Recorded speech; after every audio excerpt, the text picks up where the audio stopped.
loving parenting. And it's coming to the end of the year, and what a year we've had. Have you actually stopped to acknowledge what all that you've done this year? I was just reflecting earlier this morning about the beginning of lockdown and how that felt, and just checking that I am actually going live. Yes, I am. And all the uncertainty, and children home from school and then children back at school and sometimes home again, and so many things up in the air. Looking after, have you acknowledged looking after parents, taking care to be respectful to friends and family, navigating completely different, uncharted for us waters?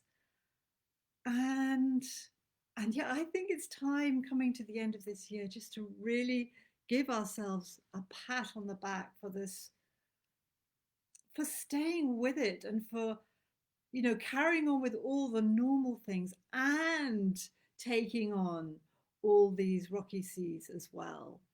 So I really encourage you to acknowledge yourself for that, and for keeping on steering your family in this way. And you're probably keeping on right now, adapting to a very different Christmas. We've got a very different Christmas in our family coming up to any I've ever had. For the first time in I don't know how many decades, I won't be in London, and I'm also moving house this week. So I've got even some more changes flowing into my life, and that adaptation, it takes energy, and sometimes there are feelings there that want to be acknowledged. And so I encourage you to do two things. First of all, rest and replenish where you can. I'm a great my two go-to things for resting and replenishing are walks. I went for a wonderful walk yesterday after a very busy weekend, and my to-do list was this long, but I decided I needed to go to that walk, just for that walk, just to feel okay. And it was wonderful, and I felt so amazing afterwards. And the other thing that I absolutely adore and really recommend is Epsom salt baths. They just make me feel amazing, and I go to sleep feeling all cozy and cuddly and warm. So sometimes, not sometimes, it's just so valuable to make space for these things to nourish ourselves, and to make space for feelings, to be curious about how we're actually feeling about things. Sometimes there can be a build up of feelings, and you can almost feel as if you're about to cry at any minute. I had a period a couple of weeks ago where I kind of felt like the tears were there, could have been there at any point.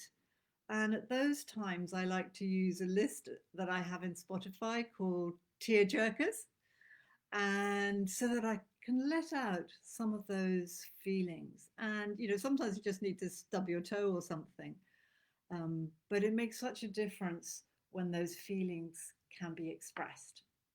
And I promised you on this video some hacks for your to-do list coming up this Christmas and in the festive season, whatever you are celebrating. Because inevitably there's a to-do list, even if you haven't written it down, it's probably in your mind somewhere stored away. But here are a couple of other ways to approach that list. One is not just what do I need to do, but how do I want to feel? How do I want to feel this Christmas? So if you want to feel calm, what do you want? What do you need to do in order to feel calm? What conversation do you need to have with someone in order to feel calm? And if you do, you see what I mean? Or what could you do before Christmas if you want to feel joyful? What could you do before Christmas to help yourself feel joyful? So that's the first question. The second one is, not just what do I need to do, but what do I not need to do? Um, Now, I've simplified my Christmas over the years, so there aren't that many additional things, but I've said to myself, because I'm going to be in a new house, I don't need to have the whole house tidy and perfect and no boxes, etc., etc. I just want to have one room nice.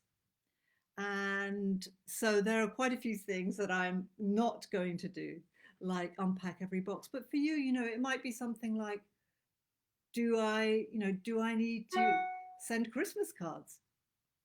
Or perhaps there's something that you've been doing every Christmas unthinkingly, over years that maybe this year is just too much.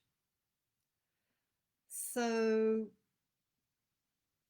so yeah, give yourself permission to reevaluate and make adjustments so that you can take care of yourself. Because when you take care of yourself, your children will appreciate it, they will benefit, and everyone will have a happy festive season. And number three, number three is a bit of fun with the children. You can ask them what they would like to do at certain points, or how they might like to do this aspect of your Christmas or that aspect of your Christmas.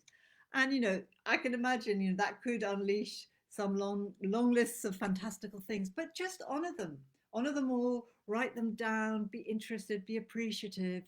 um, and then you may find that there are some seeds in there of things that are important to your children that you can then take into Christmas. And and it's wonderful for children. Children have this thing that their voice isn't heard, and that's where a lot of the difficult behavior comes in our families. The children just don't feel heard. So this is a wonderful opportunity to help children feel heard and also get some new ideas. It doesn't mean you have to do everything they say.